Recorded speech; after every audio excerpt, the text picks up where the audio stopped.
महापुराण में तीन चीजें कवच के रूप में काम करती हैं। थोड़ा समझिएगा आप लोग। शिव महापुराण में तीन चीजें कवच के रूप में काम करती हैं। तीन चीज। पहले नंबर पर है शिव पुराण में भस्म कवच का काम करती है। दूसरे नंबर पर है रुद्राक्ष कवच का काम करती है।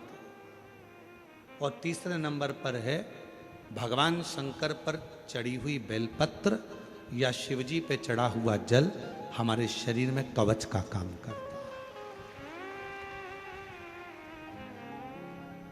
ये तीन कवच का काम, ये तीनों कवच का काम करते हैं। भस्म भी कवच का काम करती है, रुद्राक्ष भी कवच का काम करता है, जल बेलपत्र भी कवच का काम करता है। तीनों कवच का काम करते हैं। और हमारा निवेदन है आप सभी से, जितने भी शिव भक्त इस कथा को श्रवण कर रहे हैं, उन सब से हम निवेदन करें कि घर से निकलने से पहले आपके शरीर पर इन तीन कवच में से कोई एक कवच होना चाहिए।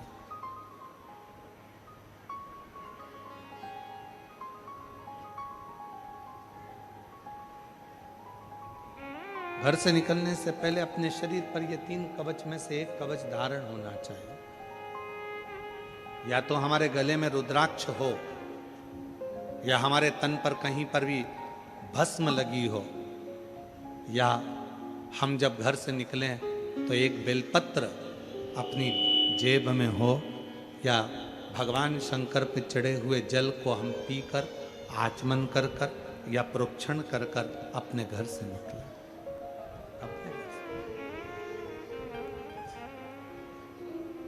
ये तीन कवच है, ये तीन कवच है। और हमारा विश्वास कहता है, आप जितने भी कथा के मंडप में बैठे हुए हो, इतना तो भरोसा है कि आप जितने भी बैठे हो, आपके पास में इन तीन कवच में से एक कवच सबके पास है, और वो रुद्राक्ष रूपी कवच आपके पास है। और यदि रुद्राक्ष नहीं पहने हो तो भस्म अपने तन पर धारण करें, और भस्म धारण नहीं कर पाए तो तुमने शंकर जी पे चढ़ाए हुए जल को मस्तक पर लगाया, या प्रोक्षण किया, या आचमन किया। तीन कवच जो तुमने धारण करे, इन तीन कवच में से एक कवच भी अपनी जिंदगी में अगर हम धारण करते हैं तो हमें सुख का अनुभव होता है। सुख का, ये वो कवच है। और कितना सुंदर कहा विद्येश्वर संहिता में, जब रुद्राक्षों का महत्व भगवान शंकर स्वयं मां जगतजननी जगदम्बा से करते हैं, पार्वती को करते हैं। और माता पार्वती जी को जब भगवान शंकर अपने रुद्राक्षों की महत्वता बताते हैं, तो मां जगतजननी जगदम्बा स्वयं हाथ फैलाकर भगवान शंकर के सामने कहती हैं कि मुझको भी ये रुद्राक्ष दीजिए, मुझे भी धारण कर, ये रुद्राक्ष मुझे भी दो, मुझे भी धारण कर, मुझे भी दो। और जैसे ही मां जगतजननी के हाथ में रुद्राक्ष आता है, तब मां आद्य शक्ति उस रुद्राक्ष को वापिस पुनः मस्तक से लगाकर शिव जी को देती है। तो भगवान भोलेनाथ जी ने पूछा, पार्वती अभी तो तूने इतनी उत्सुकता से, इतनी प्रबलता से, इतनी प्रखरता से रुद्राक्ष को मांगा, और अभी तूने रुद्राक्ष को मांगा और रुद्राक्ष पुनः मुझे वापस दे दिया। तो पार्वती जी कहती हैं, भगवान देवादिदेव महादेव से कहती हैं, बाबा मैं स्त्री हूं, मैं नारी हूं, और नारी के जीवन में कई बार अशुद्धता का भाव आ जाता है। अगर मैं इस रुद्राक्ष को धारण करूंगी, मैं इस रुद्राक्ष को अपने साथ में रखूंगी, तो क्या मेरा रुद्राक्ष अशुद्ध नहीं हो जाए? और यह प्रश्न केवल एक पार्वती जी ने स्वयं के लिए नहीं करा है। ये जितनी मेरी जीजियां बैठी हैं, जितने मेरे जीजा बैठे हैं, जितनी मेरी बेटियां बैठी हैं, जितने मेरे बेटा बैठे हैं, जरा सावधानी से सुनिएगा इस प्रसंग को। पार्वती जी रुद्राक्ष को हाथ में लेती हैं और पुनः मस्तक से लगाकर वो रुद्राक्ष पार्वती जी शिव जी को वापस दे देती हैं। विदेश्वर सहिता शिव महापुराण रुद्राक्ष महत्व वापिस शिव को।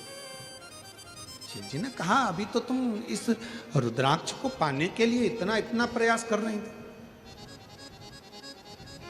इतनी उमंग था तुम्हारे भीतर थी, इतना उत्साह तुम्हारे भीतर था कि ये रुद्राक्ष मुझे चाहिए, ये रुद्राक्ष मुझे दे दो, क्योंकि आपके जीवन के ये 3 कवच जो धारण करता है वो जीवन में सुखी रहता है। तो फिर ये रुद्राक्ष जो आपने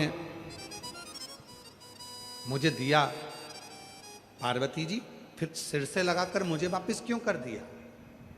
पार्वती जी कहती हैं मैं स्त्री हूं, मैं नारी हूं, और मैं स्त्री, मैं नारी, मैं एक स्त्री, एक महिला, एक नारी स्त्री हूं। अगर ये रुद्राक्ष मेरे पास में रहेगा तो मैं कहीं ना कहीं अशुद्ध भी हो जाती हूं। जब मैं अशुद्ध हो जाऊंगी तो ये रुद्राक्ष भी अशुद्ध हो जाएगा, ये रुद्राक्ष भी अशुद्ध हो जाएगा। भगवान भोलेनाथ मुस्कुराए, हंसे, और हंसकर मेरे शंकर भगवान ने बड़ी सुंदर एक बात कही, पार्वती मेरे द्वारा दिए हुए ये 3 कवच ऐसे हैं जो जिंदगी में कभी अशुद्ध नहीं होते हैं, ये हमेशा शुद्ध ही रहते।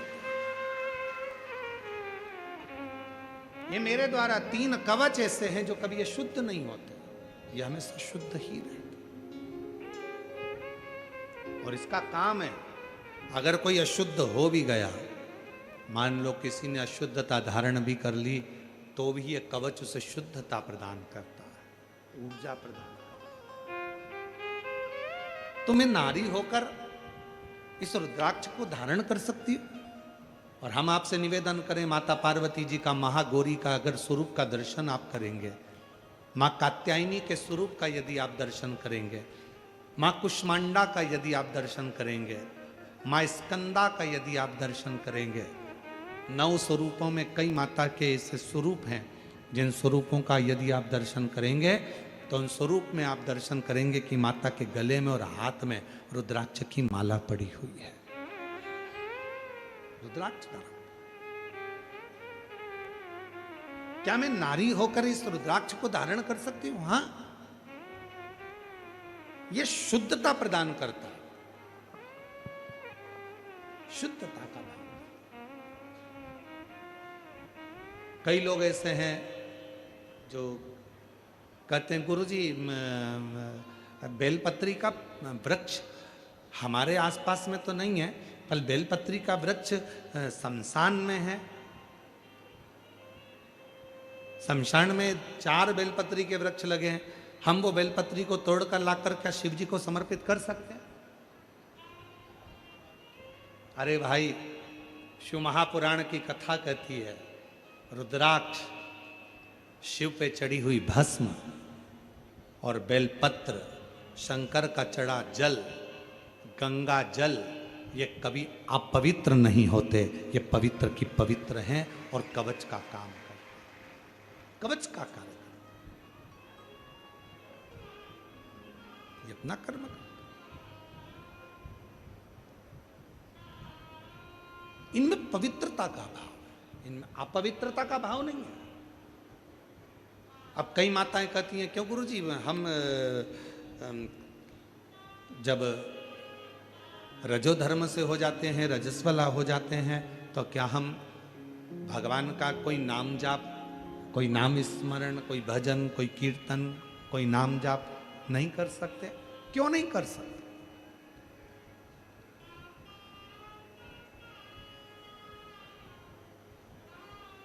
भगवान का नाम चाहे तुम कितने भी अशुद्ध हो, चाहे तुम कहीं पर भी बैठे क्यों ना हो, किसी भी भूमि पर बैठे हो, कहीं पर भी बैठे हो, चाहे कितने भी अशुद्ध क्यों ना हो गए हो, तो भी परमात्मा का नाम लेना बंद नहीं करना चाहिए, परमात्मा का नाम तो लेते रहना चाहिए। परमात्मा के नाम से पीछे नहीं हटना। हमें भगवान का नाम का गुणगान करना है। और कहीं किसी रूप में कोई तुमसे कह दे कि तुम गंगा जी के घाट पर जाकर बैठो, भगवान का नाम लेना तो वहां ज्यादा बल मिलेगा। कोई तुमसे कहे हिमालय पर जाकर बैठ जाओ, वहां भगवान का नाम लेना तो ज्यादा बल मिलेगा। कोई कहे तुमसे कि तुम तीर्थ में जाकर बैठ जाओ, वहां भगवान का नाम लेना तो ज्यादा बल मिलेगा। शिव महापुराण की कथा कहती है भगवान शंकर अपनी अर्धांगिनी के साथ, भगवान शंकर अपने बच्चों के साथ, भगवान शंकर अपने पोतों के साथ, भगवान शंकर अपने पड़पोतों के साथ, भगवान शंकर अपनी बेटी के साथ, भगवान शंकर अपने पूरे परिवार के साथ अपने घर में रहते हैं और वहां बैठकर राम नाम का सुमिरन करते हैं और उसका फल प्राप्त करते हैं।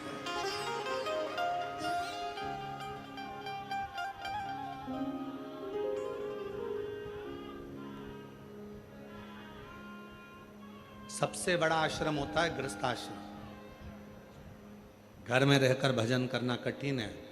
क्यों? क्योंकि भजन करते करते ना जाने कितने स्मरण हमारी बुद्धि में रहते हैं। आरती करते करते, भजन करते करते, हनुमान चालीसा पढ़ते पढ़ते, विजय हनुमान ज्ञान गुण सागर जय कबीर तिहुँ लोक उजागर, राम दूत अतुलित बलधाम, अंजनी पुत्र पवन सुत नामा। देखना, उससे कहना आधा किलो दूध दे दे और 1 किलो दही लेकर आना। आते आते काम करना, ब्रेड की थैली लेकर आना। जय हनुमान ज्ञान गुण सागर जय कबीर तिहुँ लोक उजागर, राम दूत अतुलित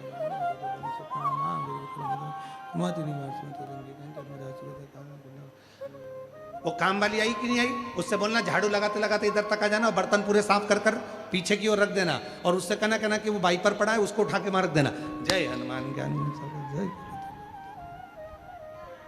कथा को यवतमाल जिले के आरणी में श्रवण करने के लिए आए हैं और कथा के मंडप में बैठे हैं, या टीवी पर या आस्था चैनल पर या सोशल मीडिया पर इस कथा को सुन रहे हो, तो पहले सिद्धेश्वर शिव महापुराण की कथा सुनने से पहले अपने अंदर से एक बात निकाल दो, डर। जहां डर होता है वहां भगवान नहीं होता, और जहां भगवान होता है वहां डर नहीं होता। 2 चीजें हैं। अपने भीतर से एक चीज निकालना है तुमको इस सिद्धेश्वर शिव पुराण के प्रथम दिन, अपने भीतर का डर। डर कौन सा? मैं मंदिर में गई, पूजन में ये कमी रह गई, भगवान मुझे पाप देंगे, भगवान मुझे कष्ट देंगे, मुझे दुख देंगे, मेरी पूजन में ये कमी रह गई। मतलब तुम्हारे अंदर डर है कि पूजन में ये कमी रह गई है, भगवान मुझे पाप देंगे। अगर तुम्हारे भीतर ये डर है तो भगवान तुम्हारी पूजन को कभी स्वीकार नहीं करता। याद रखो, भगवान वहां आता ही नहीं, भगवान वहां पहुंचता ही नहीं। जिस दिन तुमने अपनी बुद्धि से ये निकाल दिया, जिस दिन तुमने अपने विचारों से निकाल दिया कि नहीं मैंने पूजन करी है, हो सकता है बेलपत्र मैंने गलत तरीके से चढ़ा दी, हो सकता है कि मैंने दुर्वा गलत तरीके से चढ़ा दी, हो सकता है चावल मुझे ऐसे चढ़ाना था, हो सकता है जल मुझे ऐसे चढ़ाना था, हो सकता है कि मुझे पूजन ऐसी करना थी, और पूजन में अगर कोई गलती भी हो गई तो डरने की बात नहीं। हमारे बाप की पूजन करिए, हमारे पिता की पूजन करिए, हमारे बाबुल की पूजन। मेहमान घर में आएगा तो तुमको थाली लगाना पड़ेगी, चौरंग लगाना पड़ेगा, चौरंग के साथ में रंगोली डालना पड़ेगी। मेहमान आएगा, अब देख लो, अपने घर के पिता को, अपने घर के बाप को भोजन कराना और मेहमान को भोजन कराना, दोनों में कितना अंतर, जरा ध्यान देखना। मेहमान आया, चौरंग लगाया, रंगोली डाली, रंगोली डालकर सुंदर फूलों की रंगोली डाली, आसन लगाया, आसन लगाकर पानी भर कर दिया, पानी भरकर पापड़ ला कर दिया, सलाद ला कर दिया, अचार ला कर दिया, 4-5 तरह की चटनी ला कर दे दी, और थाली लगाई, इतने अच्छे से लगाई कि चावल को भी कटोरी में रखकर डिजाइन के साथ थाली में जमाया। चावल को भी, सीरा, हलवा, उस सीरे को भी कटोरी में अच्छे से दबा के सीरे को, हलवे को, रवा का हलवा, आटा का हलवा, बादाम का हलवा, सीरे का, उसको भी थाली में ऐसे जमा के कटोरी को निकाला डिजाइन में।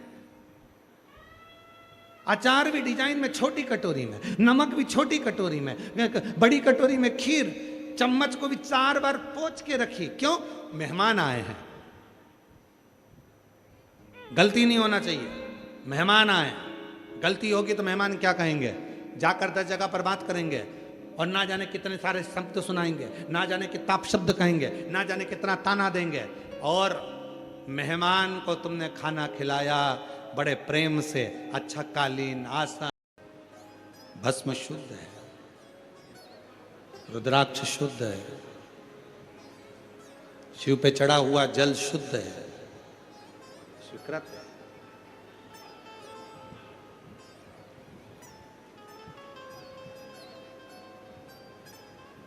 स्वीकार है।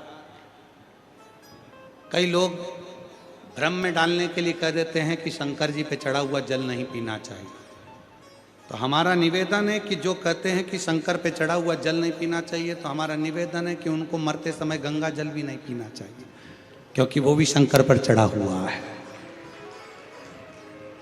जो कहते हैं कि शंकर पर चढ़ा हुआ जल नहीं पीना चाहिए, हम कहते हैं उनको मरते समय गंगा जल नहीं पीना चाहिए, क्योंकि वो भी शिव पर चढ़ा हुआ है। शंकर की जटा में से निकल रहा है, शिव पर से बहकर निकल रहा है। वो गंगा जल भी मेरे शंकर को चढ़ा हुआ जल है, शंकर का। हमारे पापों को धोता है, हमारे कष्टों को धोता है, हमारी तकलीफों को धोता है। देवराज को लेने के लिए स्वयं देवाधिदेव महादेव नंदी लेकर आ गए, उस देवराज को लेकर चले गए। एक बिंदुक नाम का ब्राह्मण था, जिसकी धर्म पत्नी का नाम चंचुला था। वो चंचुला जब बिंदुक प्रेत योनि में पड़ गया प्राण छूटने के बाद, तो काशी की यात्रा करने गई और कानों में शिव पुराण की कथा पड़ गई। गंगा का स्नान कर कर निकली, प्राण छूट गए, पार्वती जी की सखी बन गई, मां जगतजननी की सखी बन गई।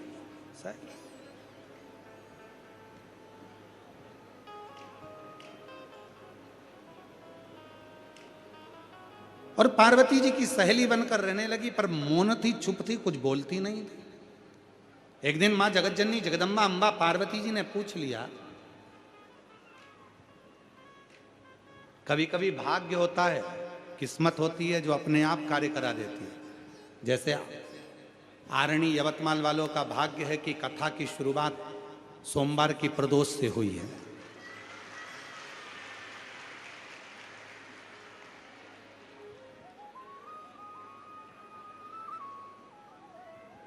ये कहीं ना कहीं आरणी वालों का कहीं ना कहीं भगवान शिव की बड़ी कृपा होगी। और ये हल्का फुल्का आरणी नहीं है, इस आरणी को तुम हल्का फुल्का मत समझना। पूरा यवतमाल जिला और पूरा आरणी का पूरा इतिहास निकाल कर देखना, तो आरणी के आसपास में इतने शंकर के मंदिर मिलेंगे, प्राचीन प्राचीन इतने मंदिर मिलेंगे कि आरणी कोई केवल साधारण सी वो कहते हैं, ये आरणी कोई साधारण नहीं है। यहाँ स्वयं गर्गाचार्य बाबा ने भी शिव तत्व की प्राप्ति करी है सारणी में, स्वयं। यहाँ कोई साधारण नहीं है, प्राचीन प्राचीन, कहीं सिद्धेश्वर, कहीं केदारेश्वर, कहीं तपेश्वर, कहीं सुलेश्वर, कहीं कमलेश्वर, कितने कितने कितने कितने रूप भगवान शंकर के पूरे आरणी के यवतमाल जिले के अंतर्गत फैले हुए। कितने लोग कहते हैं कि काशी जाओ तो एक बोरी चावल लेकर जाओ और चावल एक एक चढ़ाओ, तब काशी में मंदिर पूरे होते हैं। हम कहते हैं कभी यवतमाल जिले में आओ, एक बोरी चावल क्या 2 बोरी लेकर आओ और शंकर जी के मंदिर में चढ़ाओ, तो पूरे यवतमाल जिले के पूरे इतने शिवालय यवतमाल जिले के अंतर्गत है, इतने शिवालय और प्राचीन प्राचीन, जिनके पत्थर, जिनकी नक्काशियां, जिनका स्वरूप शंकर का स्वरूप, एक एक शिवालय से अगर आप दिल से बात करो, कोई अगर मिलने वाला हो ना, वो कहते हैं ना, प्रेम से अगर कोई बात करने वाला हो तो प्रेम से वो तुम्हें होती। एक पति पत्नी और घूम रहे थे, और घूमते घूमते कहीं पत्नी कंधे पर हाथ रखे पति के, कहीं पति कंधे पर हाथ रखे पत्नी के, कहीं पत्नी गाड़ी दौड़ा रही, कहीं पति गाड़ी दौड़ा रहा, दोनों खिलखिलाकर बात कर रहे। इतने में एक बुजुर्ग बेचारा बूढ़ा सा व्यक्ति निकल कर जा रहा था, उसने हाथ जोड़कर कहा, भैया तुम गलत कर रहे हो, क्यों ये सबके सामने ऐसा कर रहे हो? अच्छे से रहो, सबके सामने व्यवहार में रहो, घर पर जाकर तुम चाहे कंधे पर हाथ रखो, मना थोड़ी ना। इतने में पत्नी चिल्ला कर बोली, ए बुढ़ा पागल हो गया, हम प्रेम करते एक दूसरे को, क्या गलत कर रहे हैं? प्रेम तो अंधा होता है, तो इतने में बूढ़ा बोला, प्रेम अंधा होता है, पड़ोसी थोड़ी ना अंधा होता है।